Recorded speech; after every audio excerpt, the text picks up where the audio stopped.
Happiness can be found even in the darkest of times if only one remembers to turn on the light.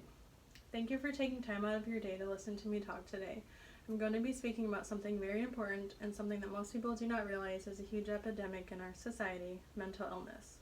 Mental illness comes in many different forms. Some are noticeable and some are not.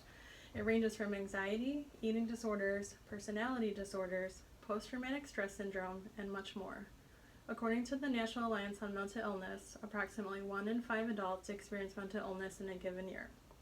Mental illnesses are more common than cancer, diabetes, or heart disease, and by 2020, behavioral health disorders will surpass all physical diseases as a major cause of disability worldwide.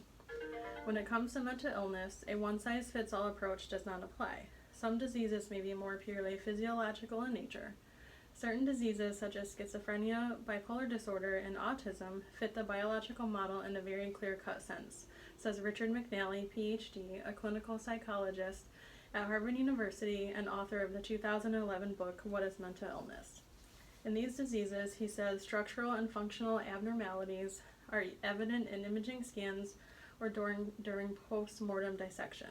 Yet for other conditions such as depression or anxiety, the biological foundation is much more nebulous. Often, McNally notes, mental illnesses are likely to have multiple causes, including genetic, biological, and environmental factors. Diagnosing mental illness isn't like diagnosing other chronic diseases. Heart disease is identified with the help of blood tests and echocardiograms. Diabetes is diagnosed by measuring blood glucose levels. But classifying mental illness is a more subjective endeavor. No blood test exists for depression, and no X-ray can identify a child at risk for developing bipolar disorder. Another issue in mental illness is the number of people with untreated mental disorders. Stigma, shame, embarrassment, and poverty can all play a role in the decision to not seek treatment, as well as the inability to find quality treatment.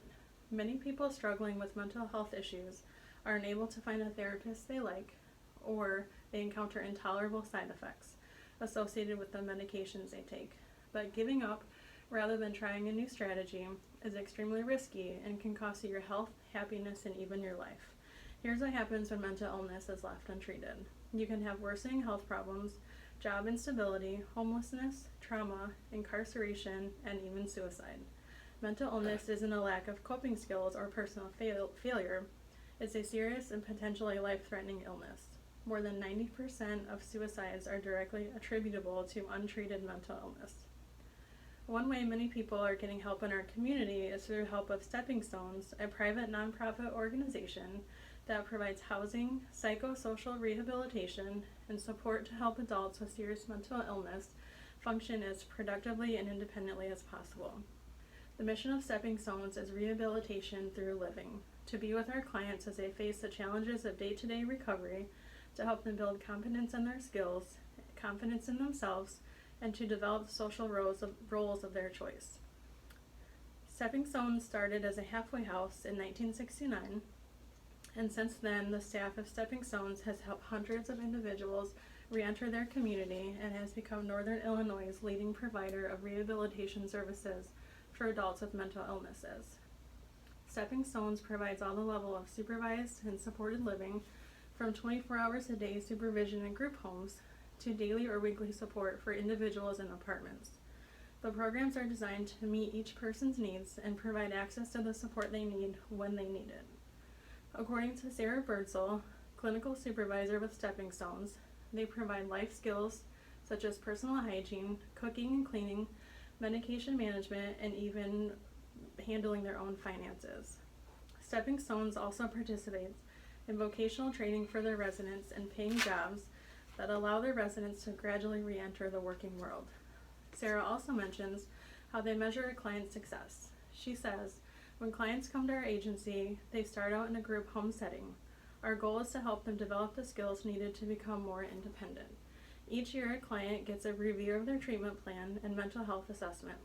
The social worker in charge of them determines if they have met the criteria to move into more independent living. When making this decision, we consider behavior, personal living skills, adherence to treatment and recovery, and the overall mental health and physical state of the client. We do not have a set metric that we use to determine success, but rather measure success on a case-by-case basis. We consider our job successful when a client's mental health improves and they gain more independence. Some of our clients will need a lifelong case management in order to remain in treatment because of the severity of their mental illness. Stepping Stones is doing wonderful things for their residents. They help young adults transition into adulthood, help adults experience the benefit of recovery, and maintain care for those participating in their program when they become senior citizens.